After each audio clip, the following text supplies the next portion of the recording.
Aitofel, quando Deus frustra, impede o conselho dos sábios, parecia vontade de Deus para os homens, mas não era, não procedia de Deus.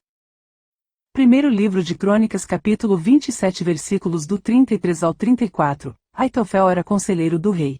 Uzai, o arquita, era amigo do rei. Aitofel foi sucedido por Joiada, filho de Benaia, e por Abiatar. Joabe era o general dos exércitos do rei. Ao assumir o reino de Israel, Davi organizou e estruturou seu exército de forma eficiente, estabelecendo divisões militares e nomeando comandantes para liderá-los. Além disso, ele contou com 5 homens sábios como conselheiros para ajudá-lo em suas decisões. Entre esses conselheiros estava Aitofel, que era avô de Batseba, mulher de Urias, soldado que servia no exército de Davi. Aitofel era um homem influente conhecido por ter sabedoria e inteligência. Davi não era perfeito, ele pecou. Em tempo de guerra, em batalhas espirituais, se não guerrear pode perder a batalha para o diabo. Cair no pecado, falhar.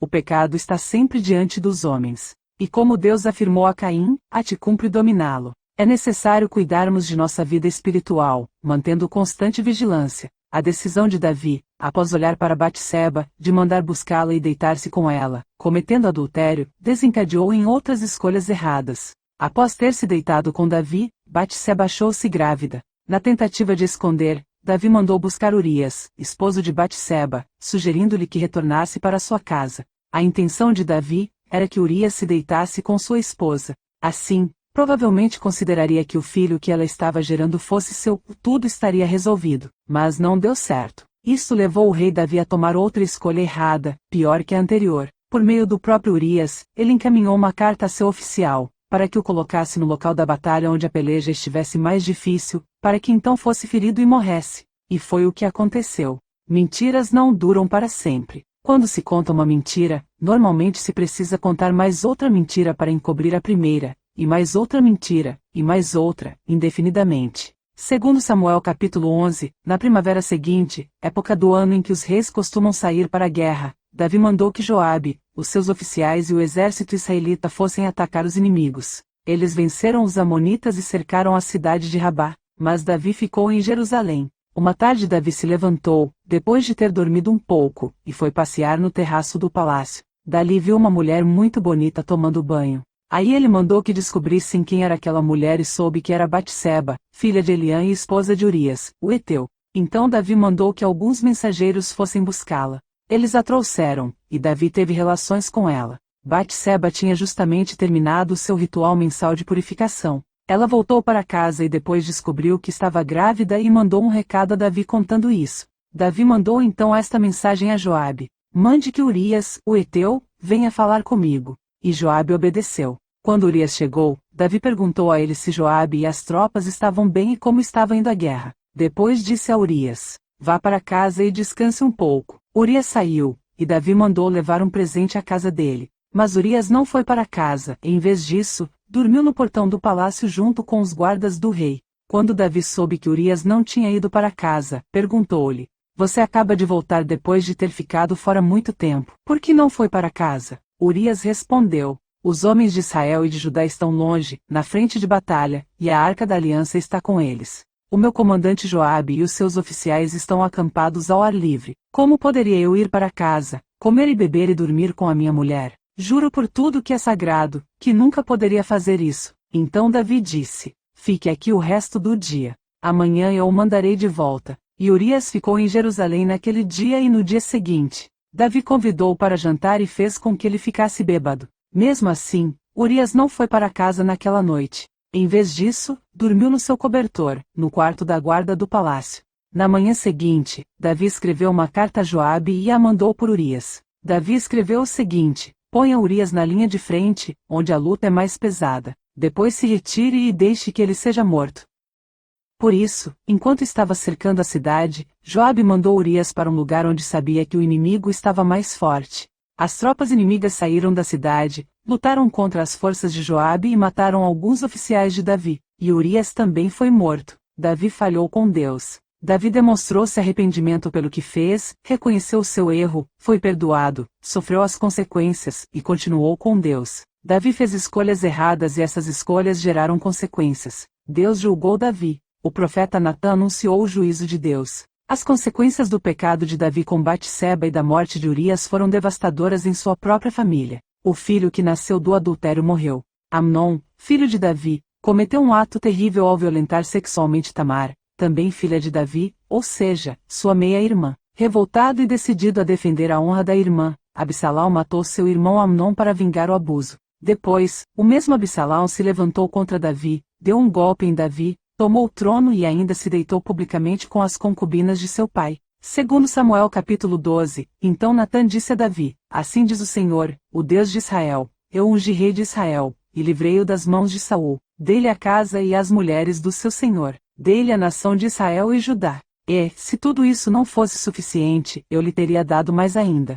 Porque você desprezou a palavra do Senhor, fazendo o que ele reprova. Você matou Urias, o Hitita, com a espada dos Amonitas e ficou com a mulher dele. Por isso, a espada nunca se afastará de sua família, pois você me desprezou e tomou a mulher de Urias, o Hitita, para ser sua mulher. Assim diz o Senhor, de sua própria família trarei desgraça sobre você. Tomarei as suas mulheres diante dos seus próprios olhos e as darei a outro, e ele se deitará com elas em plena luz do dia. Você fez isso às escondidas, mas eu o farei diante de todo Israel, em plena luz do dia.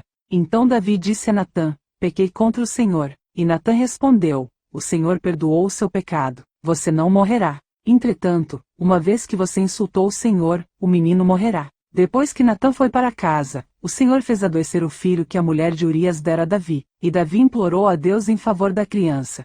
Ele jejuou e, entrando em casa, passou a noite deitado no chão. Os oficiais do palácio tentaram fazê-lo levantar-se do chão, mas ele não quis, e recusou comer.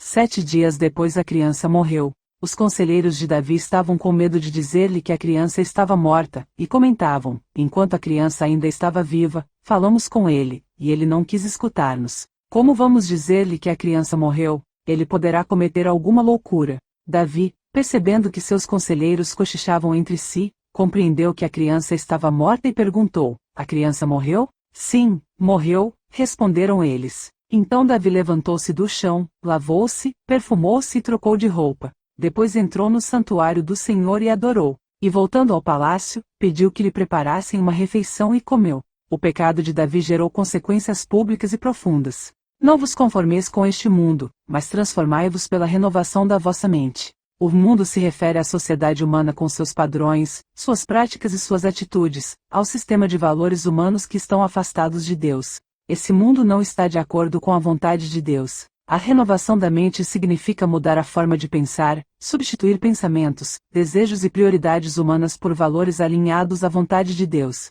Seguir a Jesus é uma decisão pessoal e consciente e não forçada. A mudança que Deus deseja ocorre de dentro para fora, pela renovação da mente e pelo alinhamento com a sua vontade. Zacarias capítulo 4 versículo 6, essa é a palavra do Senhor para Zorobabel, não por força nem por violência, mas pelo meu espírito, diz o Senhor dos Exércitos. O cristão não é chamado a impedir que o mundo decaia, nem a forçar mudanças pela própria força. Seu chamado é viver a fé com integridade, evangelizar, perseverar e permanecer fiel até o fim, independentemente das circunstâncias externas.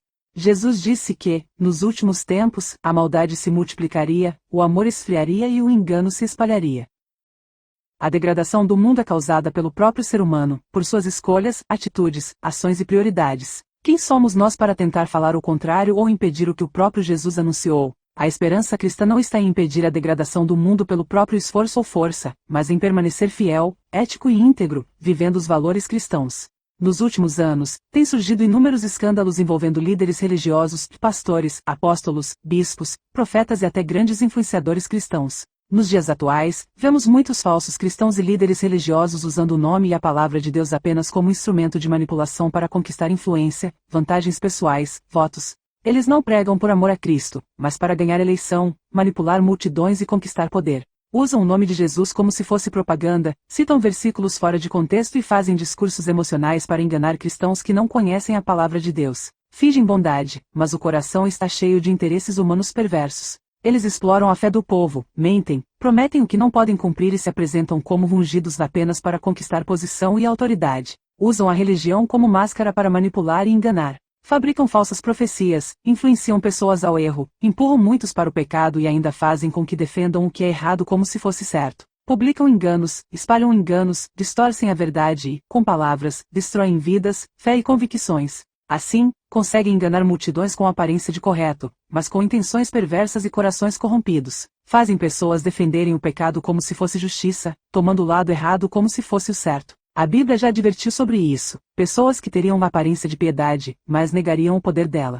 É exatamente o que vemos. Gente que fala de Deus com a boca, mas vive longe dele, usando a fé apenas como estratégia pública. Esses falsos cristãos não querem servir, querem ser servidos. Não querem defender o Evangelho, querem defender seus próprios interesses. Muitos usam temas como aborto, sexualidade e família para mobilizar apoio e conquistar poder, principalmente dinheiro e influência, levantando bandeiras com objetivos egoístas. Quem não conhece a Bíblia pode ser facilmente influenciado, acreditando agir corretamente, mas acabando por cometer erros e desagradar a Deus. Os escândalos, os enganos e falsas profecias mancham a fé e a credibilidade. Lucas capítulo 17 versículos 1 e 2, disse Jesus a seus discípulos, é inevitável que venham escândalos, mas ai do homem pelo qual eles vêm. Melhor fora que se lhe pendurasse ao pescoço uma pedra de moinho, e fosse atirado no mar, do que fazer tropeçar a um destes pequeninos. Mateus capítulo 18 verso 7, ai do mundo, por causa dos escândalos, porque é mister que venham escândalos, mas ai daquele homem por quem o escândalo vem. Algumas pessoas se aproveitam desses escândalos como desculpa para continuar rejeitando o Evangelho e se afastando da igreja.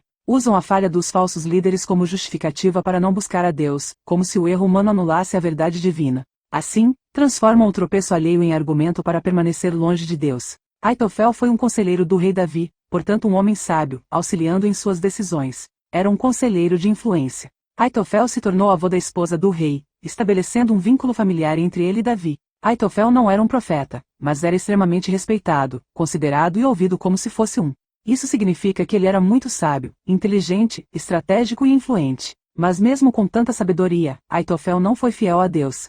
Isso mostra que não basta ser sábio, famoso ou muito considerado por seres humanos e não ser aprovado por Deus. Sem um coração fiel a Deus, a pessoa se perde no próprio orgulho, confiou no próprio entendimento, fez a sua própria vontade, na sua própria força. Segundo Samuel capítulo 16 versículo 23, naqueles dias, o conselho que Aitofel dava era considerado como a palavra do verdadeiro Deus. Era assim que tanto Davi como Absalão consideravam todos os conselhos de Aitofel.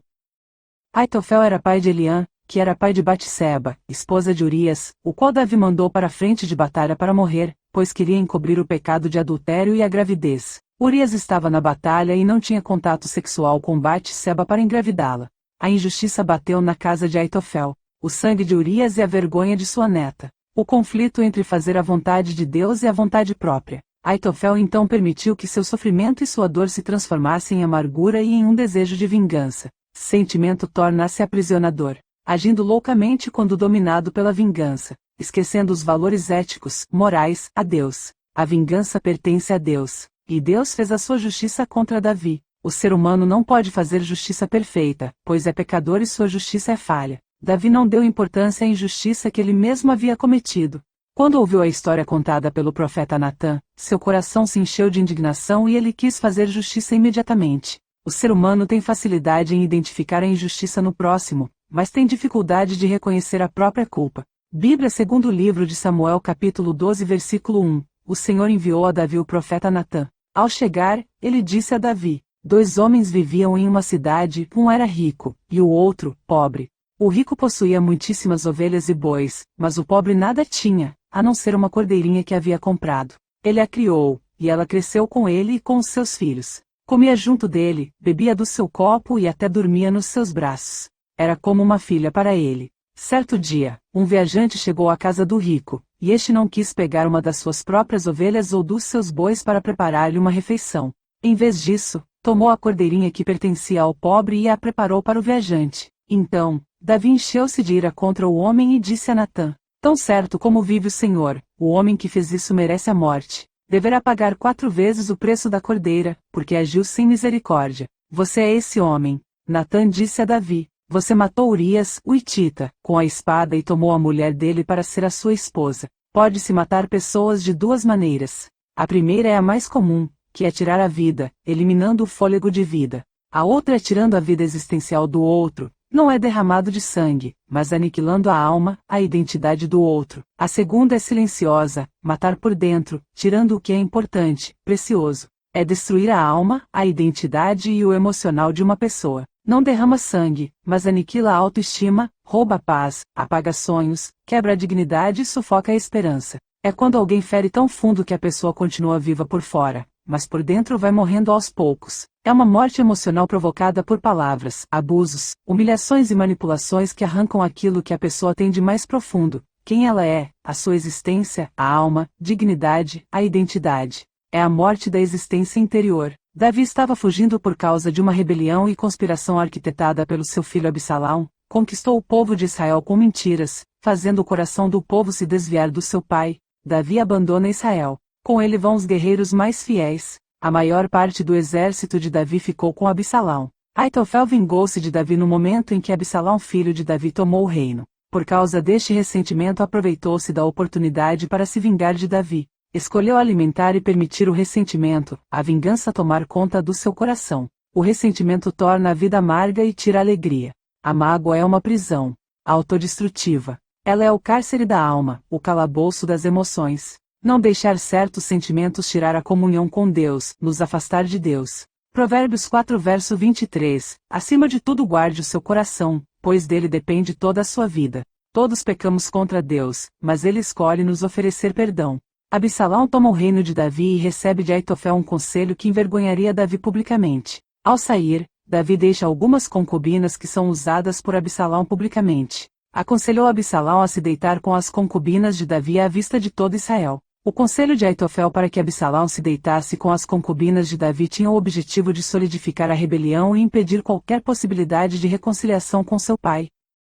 O ato, feito publicamente, era uma usurpação direta do trono e do poder, uma declaração de poder, mostrando a toda a nação que Absalão estava tomando o lugar do rei Davi, tomando o que era dele. Aitofel deu este conselho com o objetivo de atingir a imagem de Davi. O apoio de Aitofel deu força à conspiração do filho de Davi contra seu pai Davi. Aitofel dá outro conselho, apresenta um plano, uma estratégia, pede 12.000 homens, propõe atacar Davi à noite, quando estivesse cansado, desanimado e vulnerável. Disse que só mataria o rei e traria todo o povo de volta em paz. Aos olhos humanos, não havia estratégia mais eficaz. Era rápida, precisa, silenciosa e evitaria guerra longa. Absalão e todos os líderes acharam um conselho excelente. Tudo caminhava para dar certo. O inimigo tinha força, inteligência, número, influência e vantagem. Davi, por outro lado, tinha cansaço, poucos homens e nenhum recurso imediato. Mas Deus estava agindo, através de Uzai, amigo de Davi, que a pedido de Davi tinha ficado com Absalão. Deus frustra o conselho de Aitofel, para matar Davi. Deus falou para Davi que ele não morreria, então Deus não iria deixar Davi morrer. Jó capítulo 5 versículos 12 e 13, frustra as intenções dos astutos, de modo que suas mãos nada possam executar. Apanha os ardilosos na sua própria sabedoria, e o conselho dos perversos logo se demonstra inútil. Absalão decide ouvir Uzai, seu outro conselheiro, o amigo fiel de Davi, que o conhecia muito bem. Quem melhor para saber como Davi reagiria? Quem melhor para saber do que o seu amigo de batalhas? E quando Uzai chega, ele mesmo diz que o conselho de Aitofel era bom, mas afirma que, desta vez, não deveria ser seguido. Lembra que Davi é guerreiro experiente, que seus homens são valentes e que, quando provocados, se tornam mais valentes ainda. Diz que Davi jamais dormiria com um grupo, que já estaria escondido, preparado para uma emboscada. E, se no primeiro ataque os homens de Absalão caíssem, todo Israel diria que Davi havia vencido, espalhando pânico entre os mais corajosos. Absalão e todos os líderes de Israel decidem seguir Uzai. E a Bíblia explica por quê. O Senhor decidiu frustrar o conselho de Aitofel para trazer o mal sobre Absalão. Deus entrou na conversa. Deus interferiu no pensamento. Deus tocou no coração dos homens. Deus confundiu a lógica humana, frustra o conselho humano.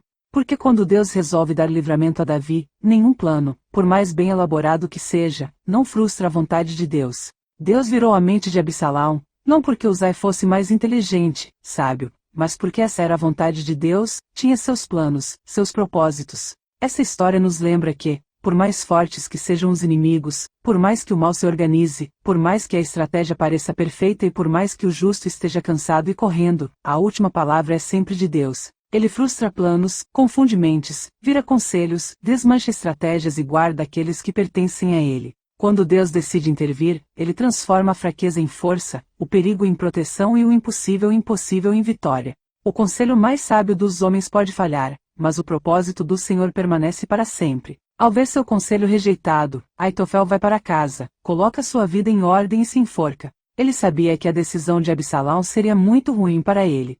Atendendo o conselho de Uzai, Absalão seria derrotado e Davi retornaria, e a vingança contra Davi fracassaria. Como não conseguiria se vingar, mesmo ele sendo sábio, com muito prestígio, pensava ser autossuficiente, mesmo depois de tudo que fez, nada não deu certo. Davi sabia que ele era o conselheiro de seu filho, e dos conselhos que deu a seu filho. Perderia muita coisa com a volta de Davi, cargo, autoridade, prestígio, ainda seria obrigado a ver Davi com essa vitória e ele derrotado, seria envergonhado, fracassou em sua vingança.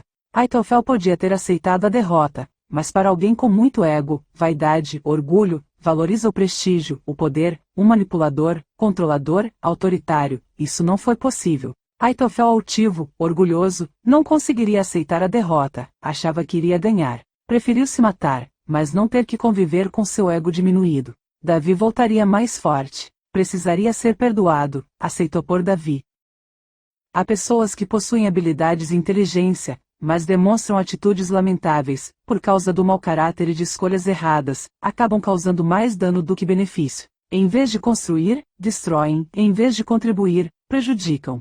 Usam seu talento para manipular, enganar e oprimir, deixando como resultado dor, injustiça, traumas emocionais, confiança quebrada e sonhos arruinados. O estrago que causam vai além do momento, afeta ambientes e vidas inteiras. Talento sem caráter não edifica, fere. Não ser obstinado, não insistir no erro. Devemos parar e analisar o que temos feito, as nossas atitudes, quanto esforço temos colocado em coisas sem direção de Deus, e que nada tem acrescentado. É necessário vigiar. Segundo livro de Samuel capítulo 17 versículos do 1 ao 14, depois Aitofel disse a Absalão: Deixe-me escolher 12.000 homens, e eu sairei esta noite para perseguir Davi. Eu o atacarei enquanto ele está cansado e desanimado. Ele ficará com medo, e todos os seus homens fugirão. Então matarei somente o rei e trarei de volta todos os homens dele para o Senhor, como uma esposa que volta para o seu marido. Já que o Senhor quer matar somente um homem, o resto do povo será deixado em paz. Absalão achou que esse conselho era bom, e todos os líderes israelitas também acharam. Aí Absalão disse: Chamem agora Uzai, e vamos ouvir o que ele tem a dizer. Quando Uzai chegou, Absalão disse: O conselho que Aitofel nos deu é este, devemos segui-lo? Se não, diga você o que devemos fazer. Uzai respondeu: Desta vez o conselho de Aitofel não é bom. O Senhor sabe que o seu pai Davi e os seus homens são lutadores valentes e que eles estão furiosos como uma ursa na floresta, de quem roubaram os filhotes. O seu pai é um soldado experiente e durante a noite ele não fica com os seus soldados. Agora mesmo ele deve estar escondido numa caverna ou em algum outro lugar.